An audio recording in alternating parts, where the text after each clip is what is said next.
চলো white sauce pasta বানানো যাক। এর জন্য গ্যাসে একটা বড় কড়াই বসিয়ে আমি এর মধ্যে জল দিয়ে দিয়েছি সামান্য একটু লবণ আর পাস্তা।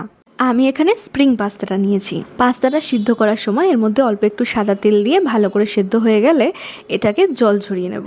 এবার গ্যাসে কড়াই বসিয়ে তার মধ্যে দিয়ে দিলাম 1 টেবিল চামচ মতো বাটার আর 2 টেবিল চামচ মতো ময়দা। এবারে গ্যাসটাকে মিডিয়াম ফ্লেমে রেখে ময়দা আর বাটারটাকে বেশ কিছুক্ষণ সময় ধরে খুব ভালো করে একটু নাড়িয়ে নেব, যাতে ময়দার কাঁচা গন্ধটা বেরিয়ে যায় আর খুব সুন্দর একটা গন্ধ বেরোয়। তারপর এর মধ্যে দিয়ে দিলাম বেশ কিছুটা মতো দুধটা দেবো এমনভাবে যাতে এর মধ্যে গোটা গোটা লাম্পস না হয়ে যায়। অল্প অল্প করে দুধ দিয়ে খুব ভালো করে মিশিয়ে এর মধ্যে দিয়ে দিলাম হাফ চামচেরও একটু কম লবণ, সামান্য একটু চিনি আর 1 চা চামচ মতো দিয়েছি গোলমরিচটা একটু বেশি দিলে স্বাদটা বেশি ভালো হয়।